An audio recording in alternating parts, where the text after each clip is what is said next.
د قدر شپې دا دی چې په دې شپه کې عبادت د زرو میاشتو د عبادت نه بهتره او غوره دی. الله رب العزت فرمایي لیلة القدر خیر من الف شهر. د قدر شپه چې ده دا بهتره ده د زرو میاشتو نه. الله داسې نه دی ویلي چې د قدر شپې عبادت دا برابر دی د زرو میاشتو د عبادت سره، بلکې الله دا ویلی دی چې د قدر شپې عبادت دا غوره دی د زرو میاشتو د عبادت نه. زیاتوالی الله تعالی ته معلوم دی چې الله څومره زیاتی نورو هم ورکړی دی. دا د الله رب العزت فضل او دا د الله رب العزت رحم او کرم دی د محمد رسول الله صلی الله علیه وسلم په امت باندې. دا خصوصیت الله رب العزت د رسول الله امت ته ورکړی، بل امت ته چیرته هم نه دی ورکړی. رسول الله صلی الله علیه وسلم د صحابه و کرامو په مجلس کې ناست و او د بني اسرائیلو د عابدینو تذکره یې کوله چې د هغوی عمرونه 200 کاله 250 کاله ول، په دیو کې به هغوی د الله رب العزت طاعت او عبادت کوه. نو صحابه کرام وپسخېدل، ویل یا رسول الله زموږ عمرونه خو 80 او یا تر 80 کلو پورې دي، نو زموږ عبادت به څنګه د هغو عبادت سره برابر شي؟ نو الله رب العزت دا صورت نازل که، ویلې چې لیلة القدر خیر من الف شهر. د قدر شپه چې ده هغه غوره او بهتره ده د زرو میاشتو د عبادت نه. دا په هر مسلمان باندې را روانه ده چې روژه نیسي په آخر لسیزه کې دی د الله رب العزت طاعت او عبادت وکړي، نو الله رب العزت به هغه ته د زرو میاشتو د عبادت اجر و ثواب ورکوي. دریم خصوصیت او دریم ځانګړتیا د قدر شپې دا ده چې په دې شپه کې جبرائیل علیه السلام سره د نورو فرشتو د آسمان نه راکوزیږي او هغه مسلمانان که زموږ خویندې دي که زموږ وروڼه دي چې د الله رب العزت په طاعت او عبادت کې مصروفه دي، نو جبرائیل علیه السلام سره د نورو ملائکو په هغو باندې سلام کوي، لکه چې الله فرمایي تنزل الملائکة والروح فیها باذن ربهم من کل امر سلام هي حتی مطلع الفجر. نازلیږي ملائکې سره د جبرائیل علیه السلام د الله رب العزت په امر باندې، نو دوی سلام کوي په هغه چا باندې چې د الله رب العزت په طاعت او عبادت باندې مصروف او مشغوله وي، او دا کار د لمر پرېوتلو نه واخله تر سبا راختلو پورې وي. نو قدرمنو اوریدونکو په دې شپو کې د الله رب العزت رحمت راوریږي، نو څومره چې کولی شئ هغومره تاسو د الله رب العزت عبادت کوئ، ځان د الله رب العزت د رحمت نه مه محروموئ، ځکه چې رسول الله صلی الله علیه وسلم فرمایلی دي چې کم کس د لیلة القدر د خیر او برکت نه محروم شو هغه گویا د ټول خیر نه محروم شو او د دې خیر نه محرومه کیږي مګر هغه کس چې هغه یقینا محرومه وي او یقینا بدبخته وي. الله رب العزت دې موږ په خپل فضل او رحم او کرم سره د خپل رحمت نه محرومه کوي. په ځانګړې توګه په دې شپه کې دی الله رب العزت موږ ته د عبادت او د طاعت توفیق را نصیب کړي. نو په دې وجه قدرمنو اوریدونکو د ټولو نه افضله دا ده چې د آخري لسیزې ټولې شپې په ویښه او د الله رب العزت په عبادت کې تیرې کړئ. ټول کال موږ ویده شو، ټول کال موږ خوبونه وکړل، راشئ په دې آخره لسیزه کې د الله رب العزت طاعت او عبادت وکړئ چې په دې باندې الله رب العزت زموږ ګناهونه معاف کړي، الله موږ ته بخښنه وکړي.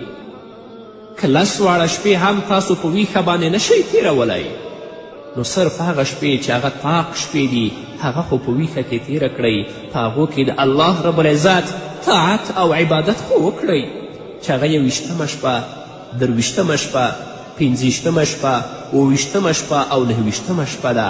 او که ټوله شپه په عبادت کې نشئ تیرولی، نو څومره چې کیدی شي هغومره خو تاسو د الله رب العزت عبادت وکړئ، څه حصه به الله رب العزت ضرور تاسو ته درکوي. خو زمونږ اکثر وروڼه او خویندې هم شته دی چې په دې شپو کې هغوی هم د الله رب العزت د رحمت نه محرومه دي. 1 ساعت 2 ساعتو لپاره هم هغوی د الله رب العزت طاعت او عبادت نه پاتې.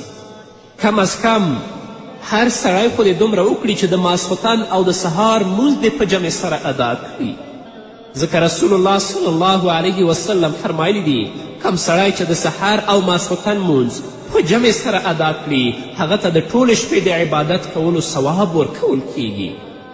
سبحان الله، څومره مهرباني ده د الله رب العزت د محمد رسول الله صلی الله علیه وسلم په امت باندې. خو بیا هم چې څوک محروم شي نو د هغه په محرومتیا او د هغه په بدبختي کې څه شک نشته، هغه یقیني بدبخته دی، هغه یقیني محروم دی. محمد رسول الله صلی الله علیه وسلم حضرت عایشې رضی الله عنها ته یوه دعا ښودلې. حضرت عایشې ته یې پوښتنه وکړه یا رسول الله که زه د قدر په شپه پوه شم چې دا د قدر شپه ده نو په هغې شپه کې زه څه دعا وکړم؟ رسول الله صلی الله علیه وسلم ته فرمایي اللهم انک عفو تحب العفو فاعف عني. ای الله ته بخښونکی بخښنه ته خوښه ګڼې نو ته زما نه بخښنه وکړه، زما ګناهونه معاف کړه. هر څوک چې په هره ژبه کولی شئ خو کومه برکت چې د رسول الله صلی الله علیه وسلم په هغه الفاظو کې دی چې هغه د مبارک خولې نه وتلي دي هغه بیا په نورو کې نشته دی، نو دا یاد کړئ چې اللهم انک عفو تحب العفو فاعف عني. شپې شپې موږ په لاو لهب کې تیرې کړې، شپې شپې د حرام په اورېدلو او د حرامو په لیدلو کې تیرې کړئ. راشئ په دې لسیزه کې الله ته کښېنئ، الله رب العزت نه د خپلو ګناهونو بخښنه وغواړئ، ځان لپاره، د خپل کورنۍ لپاره، خپل اولاد لپاره د الله رب العزت نه بخښنه وغواړئ او دا توفیق وغواړئ چې الله موږ ته د نیکو اعمالو توفیق په باقي ژوند کې رانصیب کړي، ځکه د دنیا ژوند ډیر محدود دی، ډیر لنډ ژوند دی. الله ته به درېږو، الله رب العزت به زموږ نه پوښتنه کوي. که څوک هم په دې شپو کې د الله رب العزت طاعت او عبادت نشي کولی، ځان خو دې د ګناه نه په دې شپو کې وساتي، د خپل اولاد، د خپل کورنۍ، د خپل دوستان خو دې د ګناه نه بچ کړي په دې شپو کې. ځکه په کم متبرک وخت کې چې عبادت کوونکي ته الله رب العزت ډیر اجر و ثواب ورکوي، په هغه باندې د الله رب العزت رحمت راوریږي، نو همدارنګه په دغه متبرک وخت کې که څوک ګناه کوي او د الله رب العزت نافرمانی کوي نو په هغه باندې هم د الله رب العزت لعنت د تیز باران په شان وریږي. نو که په دې شپه د الله طاعت او عبادت نشو کولی، کم از کم ځان خو د ګناه نه بچ کړو، خپل اولاد خو د ګناه نه بچ کړو.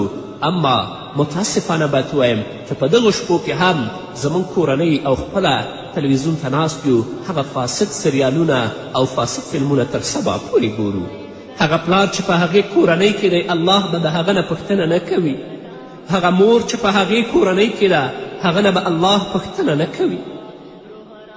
چې داسې د رحمت په شپه کې، داسې د برکت په شپه کې چې د الله رحمت د تیز باران په شان وریده، تاسو هم د دې نه خپل ځان او د خپل اولاد محرومه کړي وئ، په فساد کې اخته وئ. نه، که عبادت نشئ کولی، ګناه نه خو خپل ځان او د خپل اولاد وساتئ. حضرت مولانا اشرف علي تهانوي رحمه الله لیکلی دي لکه څنګه چې څوک په محمد رسول الله باندې یو وار درود شریف ووایي، په هغه باندې د الله رب العزت 10 رحمتونه نازلیږي. العیاذ بالله که یو کس د رسول الله صلی الله علیه وسلم په شان کې ګستاخي وکړي نو په هغه باندې هم 10 لعنتونه نازلیږي. ګرځنده عیب لګونکی، هغه چغلخور دی، منع کوونکی دی د نیکي د کارونو نه، د حد نه تیریدونکی دی، غټ ګنهګار دی، بدخویه دی، د دې نه هر څه علاوه بدذاته دی. نو به هر حال قدرمنو اوریدونکو، دا شپې د الله رب العزت د طاعت او د عبادت شپې دي. په دو شپو کې الله رب العزت تا ته د 1000 میاشتو نه لا زیات